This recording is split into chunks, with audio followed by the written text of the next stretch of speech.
Alright, I'm going to do a little series on early military solar panels. I have a few in my collection, a few not here.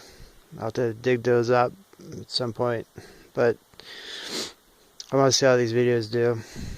So this is a recent acquisition.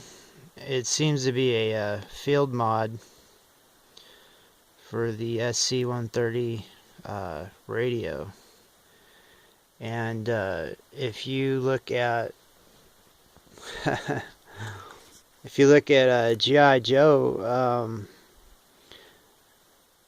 action sets and stuff from the 1970s, they had something called a solar communicator, and it was a radio.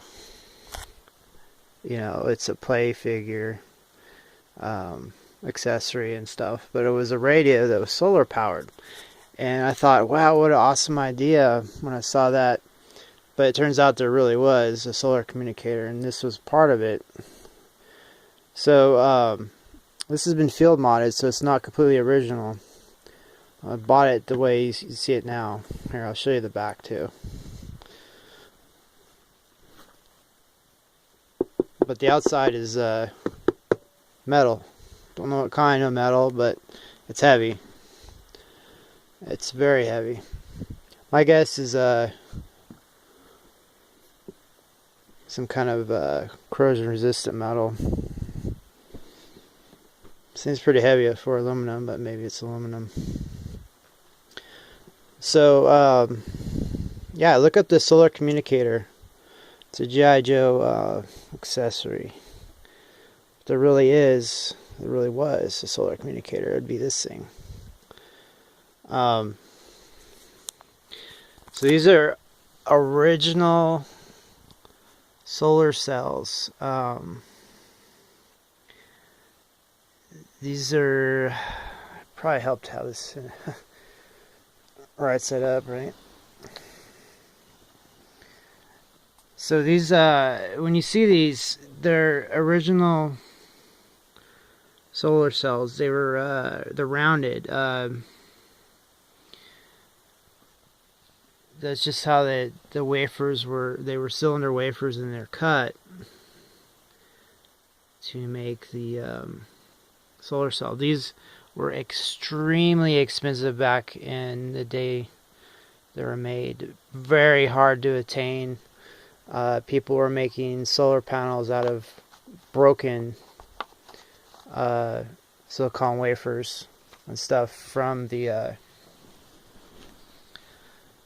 satellite and space industries and stuff. So a solar panel like this, vintage early 1970s, would have cost a fortune.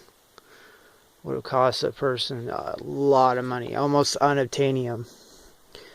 So what we have here up here is clip connector before closing.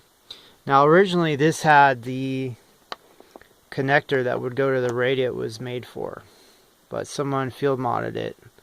Either the radio was no longer available, or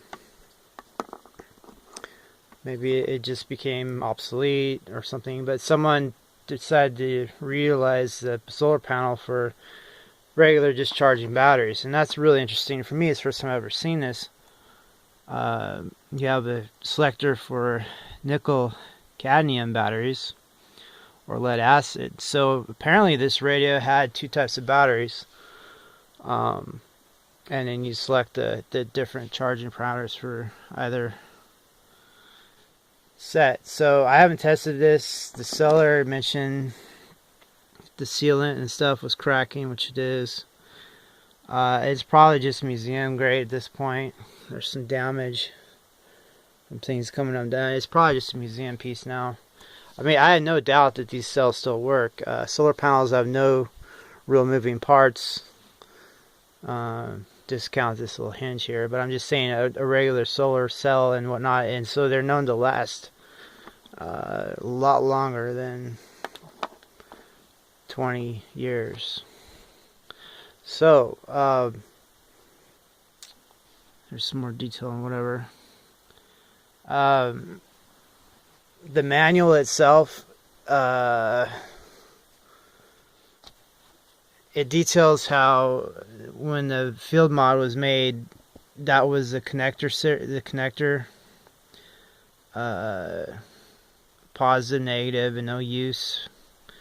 So that's how it was wired. Black wire, red wire. So if you had to redo it back to the original specs, that's what you would follow, which is helpful. So this was the manufacturer. So the manual, oh well, I don't see a copyright anywhere. It's falling apart. We'll go over it real quick for posterity. So Escondido, California. It's a ritzy place.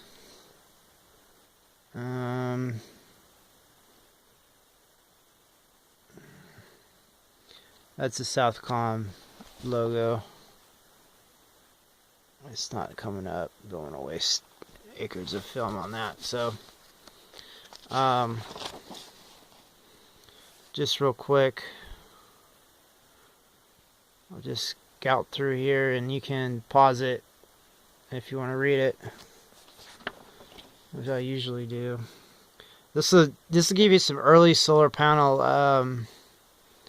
and radio history. And like I said, this is the closest thing I've ever seen to a real military issue solar communicator, right? So it's highly interesting to me. I looked at the radio online, and it just seems to be I think it was a HF, high frequency radio, with a couple channels. Nothing that you would really go worldwide with, but still, just the concept of a solar communicator, it was a real deal. So this shows you the different parts and stuff if you wanted to work on it. Here's for the wire heads, the schematics. Simplify, that means there's details left out, obviously.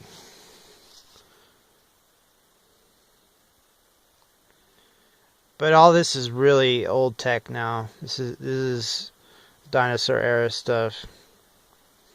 But still, that is a really rugged and portable, but heavy solar panel unit. This lets you know.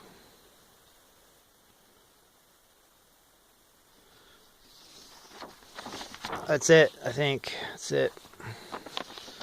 So, it's a mismatched page. I didn't go through it and set it right. So this is page 2.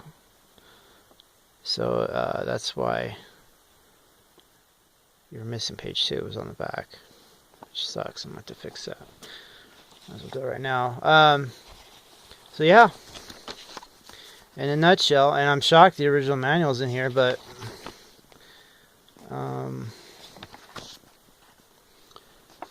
I guess a lot of the equipment that was saved, I don't know where this came from exactly. I got it off of eBay, but whoever saved it all these years, did a good job. I don't think that could have been prevented, that bubbling or whatever. But it's just in that one corner. And I'm pretty sure I could find a clear epoxy or something like that to repair it if I needed to. But yeah, take these wires out of the way, you can see it in its full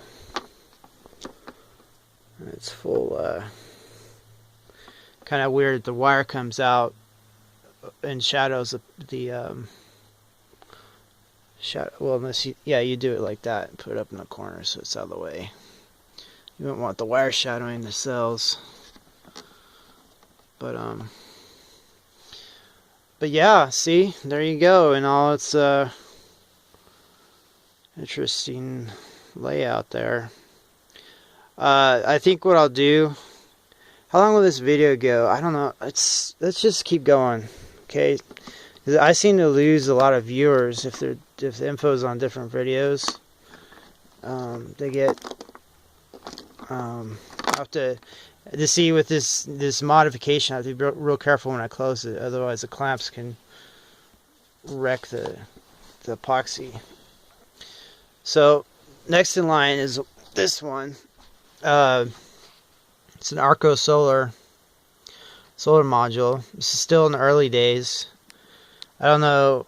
I'm guessing this is 1970s or early 80s, just from the duck canvas and in fact this Arco. The serial number, I don't think that's the date, obviously, but who knows.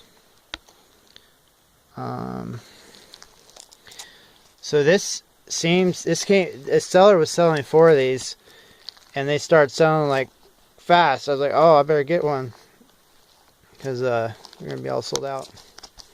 So it's Velcro, which is really in really good shape, like brand new, like stuck in a storage container forever, untouched shape. But see that. If I have time, I'll show you this other example I had where the Velcro is not in good shape. So fully extended, that's quite a bit of solar cells. As you can see, they're no longer the circle silicon cells. They're a different shape, and then they're mounted under the laminate, right? So a little bit more technology going on. And then the wires here, you would wire it following the wiring diagram in the front to either have 12 volt or 24 volt. So you'd wire your equipment custom. This would be like a custom thing going off the field mod thing, except this is really made for a field mod, purpose built. So whatever equipment you need to power, whether it was a radio, maybe not even a radio because the amperage required, but the batteries, charge of batteries for a radio or something like that, you would actually wire it in 12 volt or 24 volt, or, you know, optionally, you know, choose one or the other if as needed. And so this is really neat. This is held up real well. On the next panel I'll show you, it didn't hold out too well. So these are actually like plastic spacer. Like it's not really showing up too well, but they space the panels so they're not rubbing up against each other. And then the back, it's just solid. Now these are rigid panels. I have some soft panels, flexible panels that are more modern, but I don't have these with me right now, so I'll have to do that in another video. So this is a probably obviously 1980s issue because of the camo pattern. You can kind of go off camo patterns to kind of date things if need be. This is a different manufacturer. The Velcro, this is a pouch of some kind, and you'd put it on your belt like so. So these may have been dealer samples. They may have been test samples, you know. Same idea as the last one we looked at. This has a little bit more information. This one's not by Arco, but by Soltec or Solic International, and it looks like something's been crossed out there. Maybe a corporate consolidation or buyout or something. Too bad. I'm not gonna have that on there on the video, unfortunately. The light's too bad, the resolution's bad. If you shine it just right, you'll be able to read it. But someone could check that out if they wanted to, if they want to do some homework. So, and then I just try to do it anyway. But Anyway, let's get to it before this video gets too old. So this has pieces coming off. I think this is a piece that came off and I just threw it in there. I was going to think about repairing it later. So this one is the same Velcro, but it's not holding together that well. These are actual solar cells again. Same idea, but they're not the same quality. And look, see how this is coming undone? That's like a brass like frame thing. It's coming undone on the cell. So the last thing we looked at was the Arco ones are holding together a lot better. These are like falling apart. There's no like way to keep them from rubbing against each other. You see that? It's kind of a bad design. And let's see if I can. It's the same problem, except this Velcro is really rickety. I don't want to tear it off. I'm trying to open it.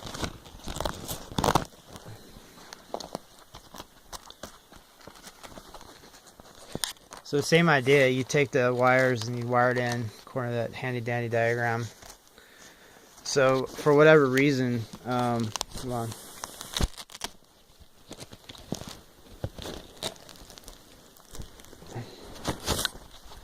So you'd have it out, and you'd use it to power whatever. And you compare that to this one. You can see that the cells are different. Like these, different configuration. They're more closely spaced together. So yeah. So as you go back, you see the solar cells are more chunky. You see how they've filled out over the years, and try to utilize more of the square centimeters or square inches, however you want to say, because that space in between is unused. And then of course on this one you see a huge space, but that was just, you know, manufacturing issues and the stuff, how they were trying to do things from the early days to the later days. And then now we have the thin film solar panels, which are, see, these are rigid. Totally rigid, right? Totally rigid. So they could be broken by dropping them or force or whatever. And then obviously age and stuff is kind of having these come undone a little bit. So anyway, that's 3 examples of very seldom seen military solar panels, and I hope you enjoyed this. This has been Military Industrial Museum. I'm really into renewable energy. I guess to a lot of shows and stuff I've watched on YouTube, they put like a little thing at the end. I'll do that too here. Hold on. If this video holds out. I got these books on fuel cells. I'm looking into generating my own hydrogen with solar. Not with these panels, obviously. I mean, that'd be pretty hard up, but with my regular solar panels, and I want to study putting my excess solar into generating hydrogen, using hydrogen for some fuel cells, powering those. And I have about 3 fuel cells now of different makes and models, and I'm trying to learn this stuff and get it figured out. So I really think, you know, beyond obviously like the Tesla battery, and you all know I'm looking into Edison batteries and things like that. I have a set I'm trying to restore beyond the ones I've tried to restore. So anyway, I think the future is going to be solar panels and hydrogen. I really do. I really think that's the future. And from the earliest origins, where it was really expensive, to now where it's like pennies a kilowatt almost for solar panels, I really think that it is going to be a solar hydrogen civilization This is a real interesting book, especially how it talks how hydrogen can be stored in regular old cylinders. He shows how um, the it's a myth, or it's not a myth. It's an exaggerated problem. The embrittlement of metal with hydrogen, it can be avoided if you do the proper welding technique. It was saying that hydrogen was stored in regular gas cylinders and stuff, especially when the Zeppelins and stuff back in the day, they used hydrogen and they were just stored in regular cylinders. And he proves it by showing how some of these surplus Zeppelin cylinders are still in the supply chain for welding shops and stuff from decades and decades ago.